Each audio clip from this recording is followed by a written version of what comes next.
नमस्ते दोस्तों, स्वागत है आप सभी का मेरे इस चैनल फाइनेंस मिस्त्री पे। और आज की इस वीडियो में अपन यूक्रेन और रसिया के विवाद के बारे में बातचीत करेंगे और बात करेंगे कि क्या मार्केट में इम्पेक्ट हुआ है और आने वाले इन दिनों में क्या मार्केट पे असर रह सकता है। बेसिकली अगर अपन पूरे सिनेरियो अगर देखने की कोशिश करें वन लाइन में, तो रशिया ये चाहता है कि जो यूक्रेन है वो NATO 30C मतलब 30 देशों के समूह में ना मिले।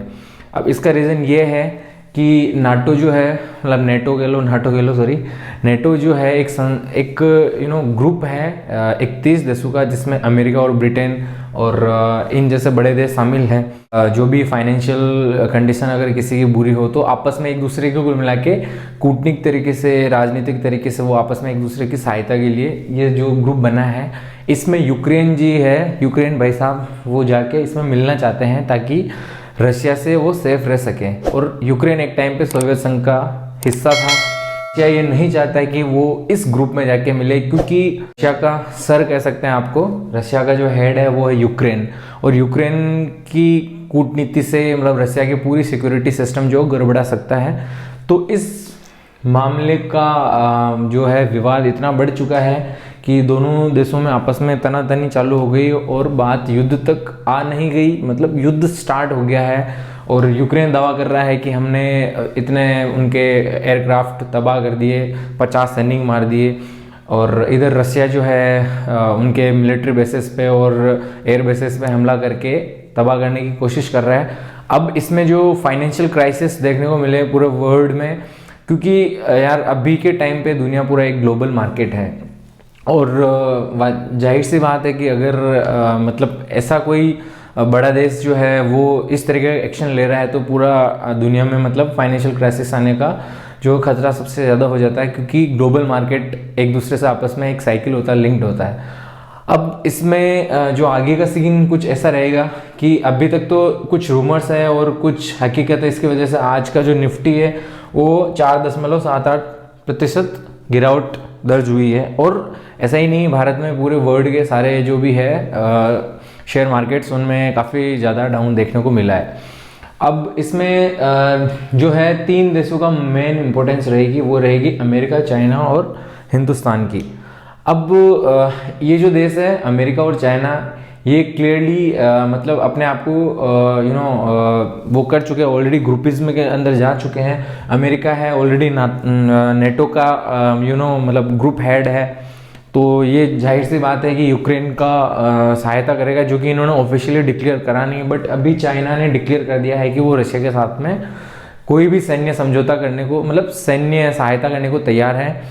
अब रशिया और यूक्रेन के पास में एक ही ऑप्शन बचता है, वो इंडिया। और इंडिया का अभी प्रधानमंत्री की लीडरशिप के अंडर में काफ़ी बड़ा मतलब एक इम्पैक्ट हो सकता है इस ओवरऑल जो है सिनेरियो के अंदर, क्योंकि अगर इंडिया का जो झुकाव है अगर किसी एक देश पे जाता है तो क्लियरली वो विन विन सिचुएशन हो सकती है उस देश के लिए। हालांकि अभी रशिया का पलड़ा काफ़ी ज़्यादा भारी है, मतलब आप ये कह सकते हो 70-30 का रेशियो है, क्योंकि अमेरिका ने खुल के कोई डिक्लेरेशन दिया नहीं है और चाइना पूरा रशिया के साथ में है। अभी इंडिया का जो है सबसे बड़ा योगदान है, और इंडिया का मतलब जो भी रुझान रहेगा उससे आगे का पूरा वर्ल्ड वॉर का जो है मतलब वो एक तरीके से कह सकते हैं रास्ता जो है अपने को दिख सकता है कि मतलब वर्ल्ड वार की तरफ जाएगा। और अगर भारत जो है इन दोनों देशों के बीच में समझौता करवाने में अगर सहमत हो सकता है, मतलब अगर भारत जो है इन दोनों देशों के बीच में समझौता करवाने में समर्थ रह सकता है, तो ये जो है फाइनेंशियल क्राइसिस होने से बच सकता है। तो भारत का एक बहुत बड़ा योगदान है। अब अपने लिए क्या अपॉर्चुनिटी रह सकती है, अपने लिए ये रह सकती है कि आप जाओ मार्केट में जाके अपने जो पुराने शेयर्स परचेज कर रखे हैं उनकी एवरेजिंग कर सकते हो, या अगर आपने न्यूली एंटर करा है और आपको मौका नहीं मिला था इस नेगेटिव सिचुएशन का, तो अभी आपके लिए हल्का फुल्का एक सिचुएशन क्रिएट हो रहा है कि आप एक बार फिर से शेयर मार्केट में एंट्री के लिए शेयर मार्केट में एंटर हो सकते हैं। ये चीज़ यहाँ डिपेंड करेगी कि अगर यूएसए चाइना के साथ यूक्रेन के साथ में आ जाता है, तब तो क्लियरली ये है वर्ल्ड वॉर की तरफ जाएगा और शेयर मार्केट, क्योंकि ग्लोबल मार्केट क्रैश होने की सिचुएशंस बन सकती है। तो सावधान रहिए और एवरेजिंग करते रहिए। बाकी आगे देखते हैं। अभी पुतिन की बात होने वाली है प्रधानमंत्री जी से, तो क्या बात होती है अभी ये तो कुछ कह नहीं सकते, बट मेरे हिसाब से मोदी की कूटनीति काफ़ी अच्छी है और वो किसी देश को आपस में लड़ाने की कोई भी ऐसी राय मशूरा नहीं करेंगे। वो यही सोचेंगे कि ये दोनों देश आपस में लड़ने से रुक जाए या फिर इनकी जो लड़ाई चल रही है वो ख़त्म हो जाए। बट इधर ये जो है, ये सबसे खतरनाक देश जो बैठा हुआ है इसका नाम है चाइना।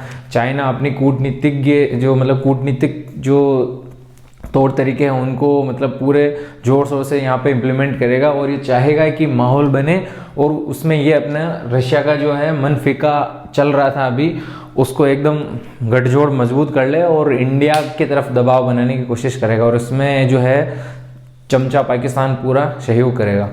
तो ये कुल मिला के अभी का जो 360 व्यू है वो कुछ इर्द गिर्द घूम रहा है, बट हिंदुस्तान पे पूरी दुनिया की नज़रें हैं क्योंकि हिंदुस्तान वाकई में अब अपने आप में भारत की बात अब वजन रखने योग्य है।